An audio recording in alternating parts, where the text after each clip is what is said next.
Hello guys, welcome to my physical classes में आपका बहुत बहुत स्वागत है। आज हम आपको खेल चोट के प्रकार व कारण के बारे में अध्ययन कराएंगे। खेल चोट का अर्थ प्रतियोगिता तथा प्रशिक्षण से पहले शरीर उचित रूप से गरमाना चाहिए। कुछ खेल चोटों से बचाव के लिए खेलों का वैज्ञानिक ज्ञान भी सहायक सिद्ध हो सकता है। लियांडो दा विंची ने कहा है कि यदि तुम खेलों से लगाव रखते हुए अभ्यास करते हो लेकिन तुम्हें खेल का वैज्ञानिक ज्ञान नहीं है तो तुम ठीक ऐसे पायलट की तरह हो जो ऐसे जहाज में जाता है जो बिना रडार या वह दिशा सूचक यंत्र के है और अपने मंजिल को नहीं जानता। खेल चोट के प्रकार यह 3 प्रकार के होते हैं। पहला मुलायम या कोमल ऊतकों की चोट, सेकंड अस्थियों की चोट, थर्ड जोड़ों की चोट। पहला मुलायम या कोमल ऊतक की चोट, यह शरीर की मांसपेशियों, अस्थबंधक तंतुओं तथा कंडराओं की टूट फूट से संबंधित चोट है। कोमल ऊतकों की चोट में रगड़ या छिलना, कंट्यूशन, खिंचाव व मोच आदि शामिल होती है। इस प्रकार की चोट में दर्द, सूजन व खरोंचें भी पड़ जाती है। कोमल ऊतकों की चोट निम्न प्रकार की होती है। कोमल ऊतकों की चोट 5 प्रकार से होती है, जैसे कंट्यूशन, खिंचाव, मोच, रगड़ या छिलना, पांचवा खरोंचे या नील पड़ना। पहले हम कंट्यूशन के बारे में अध्ययन करेंगे। यह मांसपेशी की चोट होती है। मुक्केबाजी, कबड्डी, कुश्ती आदि को कंट्यूशन होना अनिवार्य है। आदि इन गेमों में कंट्यूशन होना आम है। ठीक है। कंट्यूशन की जगह पर अकड़न और सूजन आना आम बात है। कई बार मांसपेशियां भी अपनी काम करना बंद कर देती है। सेकंड, खिंचाव। यह भी मांसपेशी की चोट होती है। खिंचाव साधारण भी हो सकता है और असाधारण भी हो सकता है। कई बार पूरी की पूरी मांसपेशी खराब हो सकती है। खेल दशा में उस हिस्से को हिलाना भी मुश्किल हो जाता है। थर्ड, मोच। यह लिगामेंट की चोट होती है। यह खिंचाव या लिगामेंट के फटने के कारण हो जाती है। सामान्यतः मोच कलाई या टखनों के जोड़ पर होती है। कभी कभी मोच के साथ अस्तभंग भी हो जाता है, मतलब मोच के साथ क्या है, फ्रैक्चर भी हो जाता है।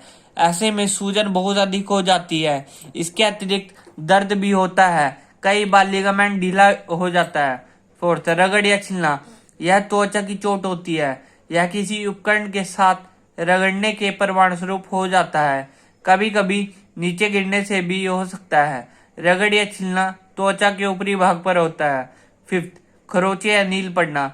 फुटबॉल, हॉकी, बॉक्सिंग आदि खेलों में कभी कभी इस प्रकार की चोट लग जाती है। खरोंच स्पष्टता दिखाई नहीं पड़ती क्योंकि उनमें ऊपरी त्वचा ठीक रहती है, परंतु आंतरिक ऊतकों को हानि पहुंचती है। जिस जगह चोट लगती है वह भाग नीला पड़ जाता है।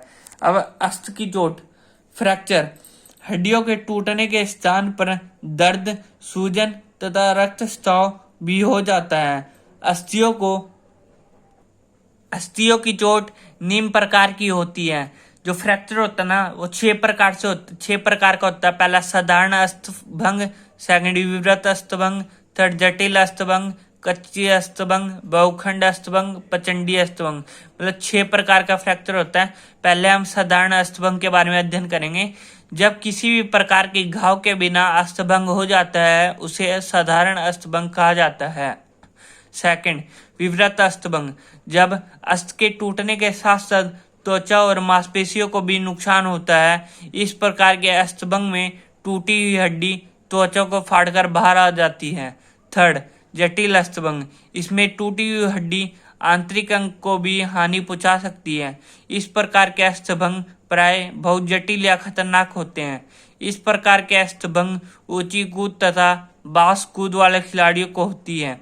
फोर्थ, कच्ची अस्थभंग। इस प्रकार के अस्थभंग सामान्यतः बच्चों में देखे जाते हैं क्योंकि उनकी हड्डियां बहुत कोमल व मुलायम होती है। जब भी इन अस्थियों पर कोई दबाव पड़ता है तो वह हड्डियां मुड़ जाती है। फिफ्थ, बहुखंड अस्थभंग। जब एक अस्थि 2 से अधिक टुकड़ों में टूट जाती है तो इसे बहुखंड अस्थभंग कहा जाता है। इस प्रकार का अस्थभंग केवल साइकिलिंग दौड़ या मोटरसाइकिलिंग दौड़ में होता है। 6, प्रचंडी अस्थभंग। जब एक टूटी हुई हड्डी का सिरा दूसरी हड्डी में घुस जाता है तो इसे पचंडी अस्थभंग कहा जाता है। 7. दबी हुई अस्थभंग, इसमें हड्डियां टूटकर सामान्य स्तर से नीचे की तरफ दब जाती हैं। उदाहरण के रूप में खोपड़ी की हड्डियां चोट लगने पर नीचे की ओर दब जाती है, जिसे दबी हुई अस्थभंग कहा जाता है। बच्चों, जो आज हमने अध्ययन करा है उसको नोट कर लेना। Thank you for watching my video.